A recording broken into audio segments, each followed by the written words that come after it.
Good morning everyone, welcome back to my channel. আজকের ব্লগটা না বেশ কিছুদিন আগের। আজকে আসলে বাড়ির সামনে আমাদের ওই পাঁচিরটা ঠিক করা হচ্ছিল, আর সকালবেলা আমি গেছিলাম ডালপুরি নিয়ে আসতে, কারণ মিস্ত্রি কাকুদেরও দিতে হবে, তার সাথে নিজেদেরও ব্রেকফাস্ট হয়ে যাবে।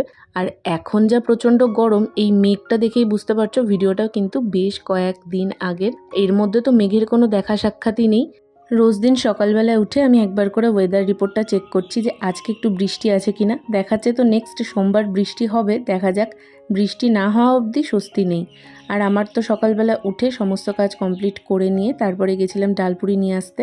নিয়ে এসে এখন বাথরুমে জলটাও তোলা কমপ্লিট করে নিচ্ছি। এইটা আমার কাছে একটা বিশাল বড় কাজ।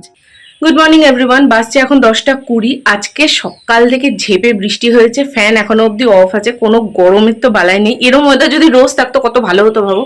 আমি একটু দোকানে গেছিলাম, দেখলে না বাইরে কাজ হচ্ছে, তো আজকে কমপ্লিট হয়ে যাবে। গেটটা জ্যাম ছাড়ানো হয়ে গেছে, সবকিছু হয়ে গেছে, তো সেই জন্য একটু ব্রেকফাস্টের জিনিস আনতে গেছিলাম, মানে পরোটা নিয়ে আসলাম, মিষ্টি নিয়ে আসলাম, এই সমস্ত।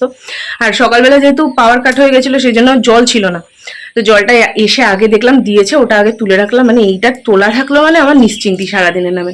এবার ভাবছি একটু আলু ভাজা করতে হবে, তবে আগে স্নানটা করে নিই। তাহলে কি বলতো, এই গরম লাগছে তো, গরমের এই অস্বস্তিটা, আর জামা যখন চেঞ্জ করতেই হবে, তো একবারে করে নিই, তারপরে ব্রেকফাস্ট করে আলু ভাজাটা করে নেবো।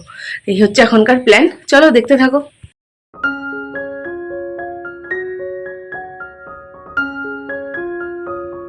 স্নান কমপ্লিট করে নিয়ে বেরিয়ে এখন ব্রেকফাস্ট করব, আর এদিকে কাকুদেরকেও মা খেতে দিয়ে দিচ্ছিল। তারপর আমরা নিজেরাও নিয়ে বসে পড়েছি। এগুলো হচ্ছে পরোটা। পরোটা এখানে 3 কোণ না, গোলভাবে পাওয়া যায়, তবে লাচ্ছা পরোটার মতন দেখতে হলেও এগুলো কিন্তু মোটি লাচ্ছা পরোটার মতন খেতে নয়, একটু শক্ত শক্ত। আর ঠান্ডা হয়ে গেলে তো তুমি দাঁত দিয়ে ছিঁড়তেই পারবে না, এত একদম টাইট হয়ে যায়। যাই হোক, তরকারিটা দিয়ে মন্দ লাগছিল না, তো সেটাই এখন ব্রেকফাস্টে খেয়ে নিলাম।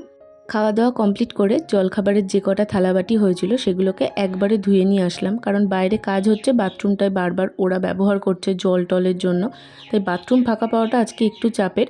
তাই ফাঁকা পেয়ে তাড়াতাড়ি করে এগুলোকে ধুয়ে নিয়ে চলে আসলাম, এখন উপর দিয়ে দেবো।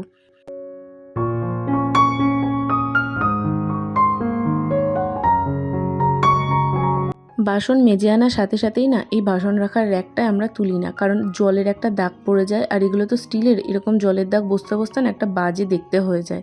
তাই জন্য এই স্ল্যাবটার ওপরেই উপর দিয়ে দিই, জল ঝরে গেলে তারপর একটা শুকনো কাপড় দিয়ে মুছে ওই বাসনের র্যাকটাতে তুলে রাখা হয়। আমাদের বাথরুমের দরজাটার নিচে একটা এরকম তক্তা মতো ছিল, তো সেটা বিয়ের পর যখন আমি এসেছিলাম একদিনকে এরকম দরজাটা এত জোরে ধাক্কা মেরেছি, মানে ক্ষয়ে গেছে, ইচ্ছা করে না, তো ওটা খুলে পড়ে গেছিল। আজকে সেই দরজাটাকেও ঠিকঠাক করা হচ্ছে, বাট বাইরেটা না বেশ সুন্দর এবার গোছানো লাগছে, আমি দেখাচ্ছি তোমাদের, দাঁড়াও। এই বাইরের দরজাটা যেহেতু টিনের আর তার সাথে কাঠের ফ্রেম করা, তাই জন্য না জলে জলে পুরো একদম নিচটা নষ্ট হয়ে গেছিলো, আর একটু ধাক্কাতেই ওটা পুরো খুলে পড়ে গেছিলো, আর নিচটা তো নষ্ট ছিলই। যেহেতু রোদ জল ঝড় বৃষ্টি সবসময় ওটা বাইরেই থাকে, তাই জন্য নিচটা পুরো মরচে পড়ে গেছিলো। তবে দেখো ওপরটা কিন্তু ঠিকঠাকই আছে মোটামুটি, তাই একটা এরকম টিনের শিট কেটে কাকু এখানটাতে দরজাটা ঠিক করে দিচ্ছিল। আর তারপরে কিন্তু দরজাটা সত্যি একদম আগের মতন সুন্দর হয়ে গেছে। আর নিচটা ফাঁকা থাকতো তো কুকুর ঢুকে যেত, কুকুরের বাচ্চা হওয়ার পর তো কতদিন ওরকম ভেতরে কুকুর ঢুকে বসেছিল জানো, 2-3 দিন এরকম হয়েছে। তবে এরপরে আর সেই সমস্যাটা থাকবে না। আর এদিকে আমি এখন বসে বসে দেখছি যে আর বৃষ্টি হবে কি না।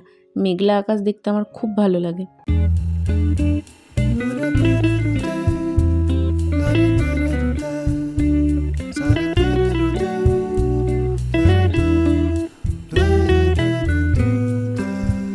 আজকে সকালবেলা ওঠার পর থেকে যেহেতু ভীষণই তাড়াহুড়ো ছিল, বিছানাটা তো তুলে দিয়েছিলাম কিন্তু খাটটা ভালোভাবে ঝাঁট দেওয়া হয়নি, তাই জন্য আরেকবার ঝাঁট দিয়ে দিলাম। আর সকালবেলা করে বেশ কয়েকটা জামা কাপড় আমি কেচে দিয়েছিলাম, সেগুলো শুকিয়েও গেছিলো, তুলে এনে দেখো পাখার ওপর রেখে দিয়েছি। তো এখন এগুলোকে ভালোভাবে ভাঁজ করে রাখবো। আমি তোমাদেরকে বলেছিলাম এই মে মাস থেকে আমি তোমাদের সাথে ডেলি ব্লগ শেয়ার করব। তবে এখন ভাবছি হয়তো সেটা সম্ভব হবে না, কারণ প্রচণ্ডই গরমটা পড়েছে। গরমটা একটু না কমলে আমি রোজ ভিডিও বানাতেই পারছি না। লক্ষ্য করলে তোমরা দেখে থাকবে আমার এই ঘরের যে ওপরের টিনটা ওটা বেশ নিচু, যে কারণে না এই ঘরটায় গরমটা অনেকটা বেড়ে যায়। এবার আমরা ভেবেছিলাম এই গরমটাতে প্লাই বসিয়ে নেব, তাহলে একটু রেহাই পাওয়া যেত, কিন্তু সব দিক সামলে সেটা এই গরমে হয়তো আর সম্ভব হয়ে উঠবে না। তো সেই জন্য ওটা যেহেতু হচ্ছে না, এই গরমটায় কষ্ট করেই থাকতে হবে এইবারটা। তো সেই জন্য হয়তো আমি চাইলেও এই গরমটার মধ্যে রোজ রোজ ব্লগ করে উঠতে পারবো না, কারণ আমার এমনি লো প্রেশার, প্রচণ্ড মাথা ঘোরাচ্ছে কদিন ধরে, আর এত বাজেভাবে ঘোরাচ্ছে, এর আগের দিন আমি পড়ে গেছি মাথা ঘুরে। তো সেই জন্য ভাবছি যে একদিন অন্তর একদিন এখন যেমন ব্লগ দিচ্ছি সেরমই দেবো, কিন্তু রোজ আমার পক্ষে এই মুহূর্তে হয়তো ব্লগ দেওয়াটা পসিবল হবে না। কথা দিয়ে আমি কথা রাখতে পারলাম না, কিন্তু বিশ্বাস করো সিচুয়েশানটাই এখন এমন যে এটা আমার পক্ষে পসিবল হবে না।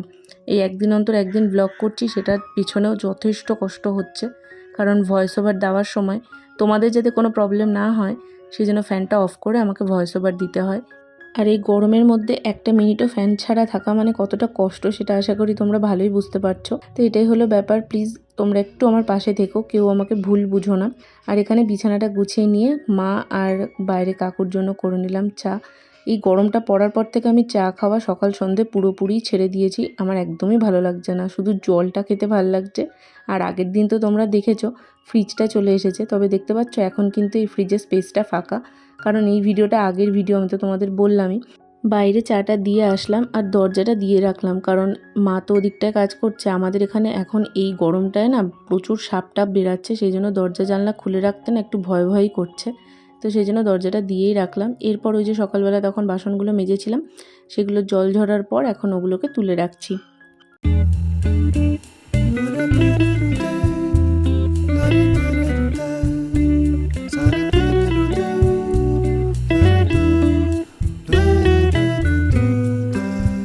আর আজকে লাঞ্চে না আমি এই পরোটাটাই খেয়ে নেবো। আসলে ভাত করা হয়েছে, কিন্তু কি বলো তো, পরোটা বেঁচে গেছিলো, সকালবেলা জলখাবারের জন্য এনেছিলাম সেই পরোটা। তো ভাবলাম ভাতটা থেকে যাবে, রাত্রিবেলায় খেয়ে নেওয়া যাবে, কিন্তু পরোটাটা এইভাবে রেখে দিলে নষ্ট হয়ে যাবে, সেই জন্য একটু এগরোল বানিয়ে খাবো ভেবেছি। তাই এখানে একটা ডিম ভেজে নিচ্ছি, আর ডিমটা ভাজতে গিয়ে কী অবস্থা করেছি দেখো, পুরো ফাটিয়ে ঘেটে একাকার করে ফেলেছি। প্রথমে ওই পরোটাটাকেই একটু তেল দিয়ে ভেজে নিয়েছিলাম, কারণ যেহেতু জলখাবারের টাইমের পরোটা, এটা একদম ঠান্ডা হয়ে পুরো শক্ত হয়ে গেছিলো, তাই একটু ভালো মুচমুচে করে ভেজে নিয়ে তারপর ডিমটা ভেজেছি। আর ডিমটার কি অবস্থা দেখো, ওপর দিয়ে একটু পেঁয়াজ দিয়েছি, শসা দিয়েছি, কাসুন্দি দিয়েছি, আর তার সাথে দিয়েছি সস। কাসুন্দিটার জন্য কিন্তু বেশ ভালো লাগছিলো খেতে। আর এখানে আমি 2 রকম সস দিয়েছিলাম, মানে টমেটো সসও দিয়েছিলাম, তার সাথে চিলি সসও দিয়েছিলাম। বেশ এগরোলের মতনই কিন্তু খেতে লাগছিলো। হ্যাঁ, একটু মশলা টশলা দিলে আরও বেশি ভালো লাগতো, তবে ঠিক আছে। আর এই আরেকটা পরোটা, ওটা আমি তরকারি দিয়ে খাবো। মা এখানে লাউয়ের তরকারি করেছিল বড়ি দিয়ে, তো সেইটা দিয়ে এখন আমি লাঞ্চটা কমপ্লিট করে নেব।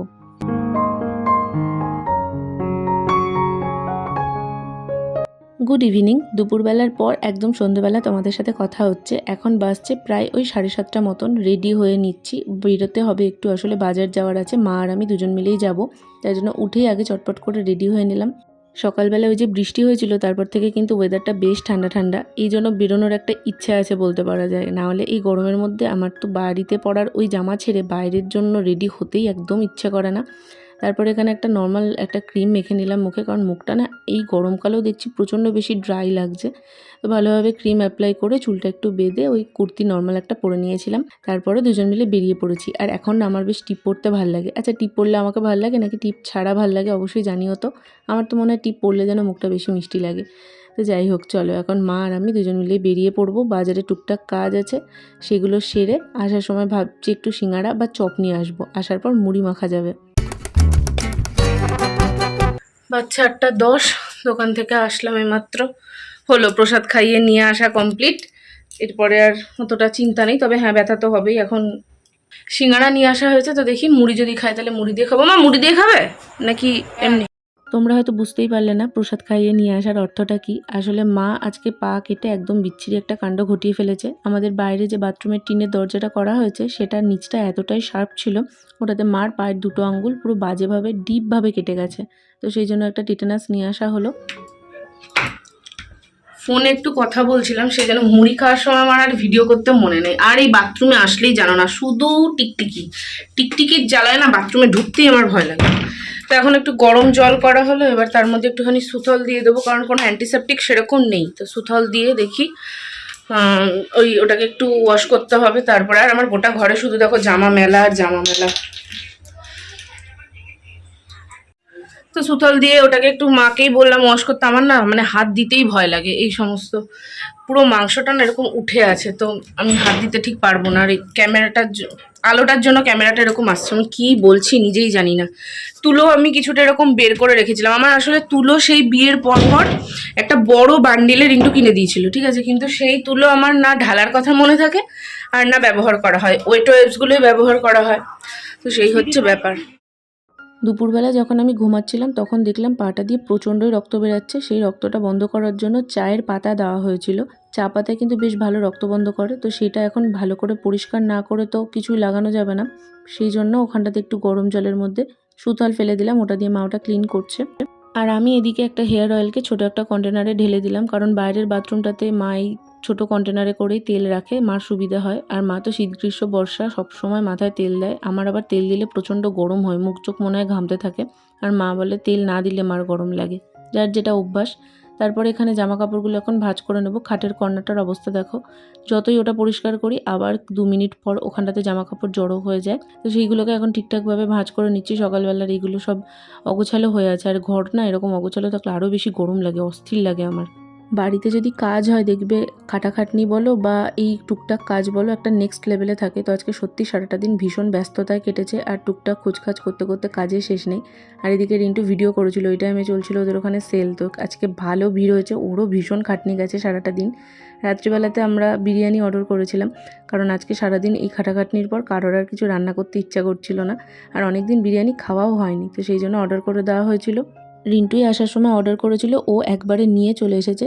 তারপর 3 জন মিলে ডিনারটা কমপ্লিট করে নিলাম। বাচ্চা 12টা 15 ডিনার কমপ্লিট আমাদের। আজকের মতন ইতি। চলো আজকের ব্লগটাও আমি এখানেই এন্ড করে দেবো। দেখা হচ্ছে খুব শিগগিরই তোমাদের সঙ্গে একটা নতুন ব্লগ নিয়ে। যদি কিছু ভালো লেগে থাকে ব্লগটার একটা ছোট লাইক করে দিও, চ্যানেলে প্রথমবার হলে সাবস্ক্রাইব করে পাশে থেকো।